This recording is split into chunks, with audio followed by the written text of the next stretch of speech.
But imagine, if you will, being on your deathbed and standing around your bed, the ghost of the dreams, the ideas, the abilities, the talents given to you by life, and that you, for whatever reason, you never went after that dream.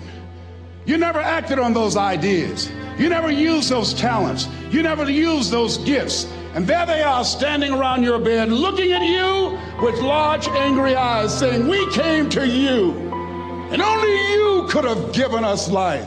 And now we must die with you forever."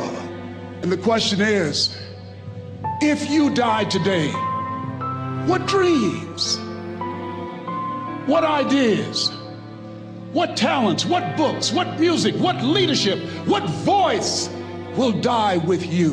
What if you live your whole life only to discover that it was wrong? That it was wrong. That you were chosen to do something else and you didn't do it. Continue to do those things that you know that work for you after you have evaluated yourself in the situation. Continue to move. Stay busy, stay busy, stay busy. Find somebody that you can help so you can forget about you for a moment. See, sometimes the best thing to do is to be. Sometimes you have to just back up and go within yourself. A bow and arrow, you can't take a bow and just push it out an arrow. You just can't push the arrow out. You have to pull it back and then release it. Sometimes you have to back up and go within and pray and meditate and recharge your batteries. Go away, clear your head, and then come back and look at it from a different vantage point. Don't operate while you're under the spell or the effect of what's going on. Next thing is that you've got to activate the thinker in you.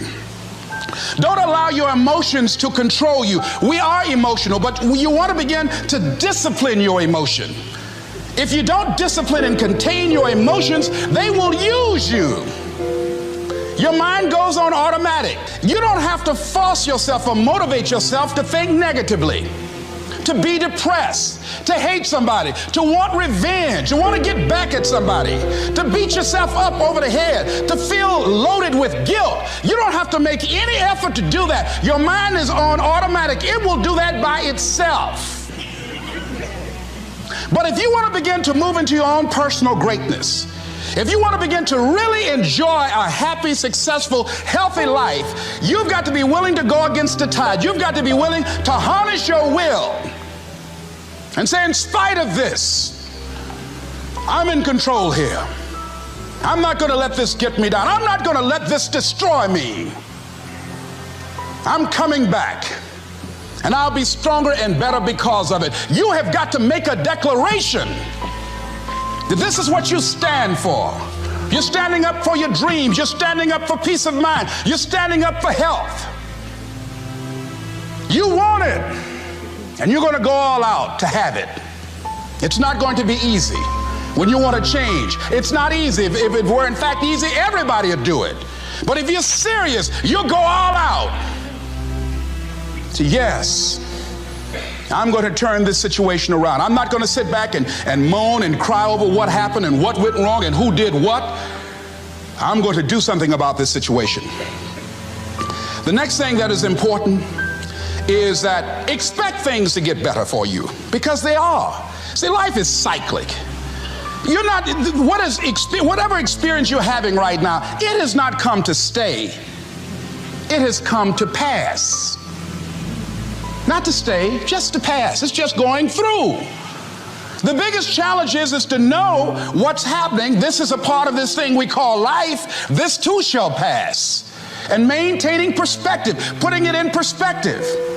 See, a lot of us, because of our limited vision of ourselves, a lot of us who begin to focus on problems and enable them to overwhelm us, we begin to think that we have no options. We begin to believe that there's no way out. There's always a way. Where there's a will, there's a way. I'm unstoppable. You've got to make those kind of declarations to yourself. I'm unstoppable. This will not get me down. And if I get knocked down, I'm going to be like Leo Pascal. You said you're going to have some low moments in life, but when you do, you will have high lows when you work on yourself. What are some of those things that you can do during this period of time? Go for walks. Do some things for you. Just go for a stroll so you can engage in some reflective thinking on life, on yourself, looking and enjoying the universe, smelling the roses along the way. Because you're going to have sometimes low moments when you won't want to get out of bed. You just want to stay there. At times you won't want to come out the house. At times you'll be feeling bad and don't know why. What's wrong? I don't know. It's necessary as you look at your goals and your dreams, it's necessary that you have a strategy and a game plan to change the story that you believe about yourself. And that's an ongoing process. I've discovered, and many people have, that what we do, what we accomplish, what we produce is a result of the story we believe about ourselves. My favorite book says, "Be ye not conformed to this world, be ye transformed by the renewing of your mind." And so as I began to work on myself, I realized that I'm getting out of one story and stepping into another story. As I become aware of some things, there's still some things I'm not aware of. So I'm still growing, I'm still developing. I'm like the lady who said, "Lord, I ain't what I want to be, ain't what I'm going to be, but thank God I sure ain't what I was." But I realized that you have to work on yourself on a regular basis, and write this down, for mental mindset. For mental mindset and stamina. Because things are going to happen to you. I believe that the reason that most people go to their graves with their talents and abilities and skills in them is because of the fact, number one, many are like me. They didn't know that they didn't know and thought they knew. I thought I knew myself, and I really didn't know myself as well as I thought. I've discovered that sometimes people can take you to a place within yourself that you can't go by yourself. The other reason is I was afraid. I never worked for a major corporation. I wanted to speak for corporations. I was afraid I would be exposed because I don't have a college education. I felt inferior because of the fact that I don't have a college education. I allowed that level of fear of failure to stop me.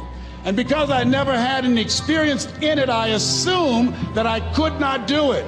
I was paralyzing myself by believing and assuming the limited part of myself as opposed to believing that I had something special. You have something special. There's something you want to do. Because you don't know how to do it doesn't mean that you can't learn. I like something that I heard. You don't have to be great to get started, but you have to get started to be great. The other thing is, take full responsibility for your life. Accept where you are and the responsibility that you're going to take yourself where you want to go. Someone said we have two primary choices in life. We can either accept conditions as they exist, or we can take the responsibility to change them.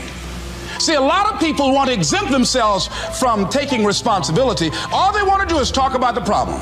Every time you see them, they'll tell you their story over and over and over and over again. No. You want to take responsibility for your life. I got me here, I can get me out of this.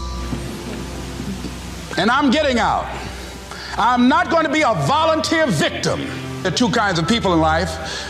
You know, he said, those that make things happen, those that watch things happen, and those that don't know what happened. People that get along in this life look around for the circumstances that they want, and if they can't find them, they make them. They create them. So part of beginning to get unstuck, you've got to decide that the behavior pattern that you have adopted doesn't work for you. You've got to change your strategies, and changing your strategy means reinventing your life. Recreating you, and you have the power to do that. You can decide that you're going to change, that you're not going to be a wimp. You can decide that you're going to stand up to life. You can decide that I'm going to live each day as if it were my last. You have the power to make that decision. You can decide I'm going to work on myself and develop myself. I'm going to empower me. And all of these things that are happening to me right now, they're just temporary inconveniences. They're not stronger than I am. I'm in charge here. They look at a man the way that he is, he only becomes worse. But look at him as if he were what he could be, then he becomes what he should be. Everything that you do, everything matters as you go through each day. And one of the things that I can just tell you as you think about your goals and dreams, all of us can say in a spirit of integrity that it's possible, that if anybody at any point in time lived their dream, then it's possible that I can live mine. If there's no enemy within, the enemy outside can do us no harm. And so, as you look at your goals and dreams, every day we must convince ourselves, we must sell ourselves on that it's possible. See, the people that will live their dreams, the 2% that will do that, these are, and write this down, become a risk taker. They're risk takers. They don't mind failing. They don't mind making mistakes. They're willing to take life on, take life in the collar. Viscott said, if you're not willing to risk, you cannot grow. And if you cannot grow, you cannot become your best. And if you cannot become your best, you can't be happy. And if you can't be happy, then what else is there?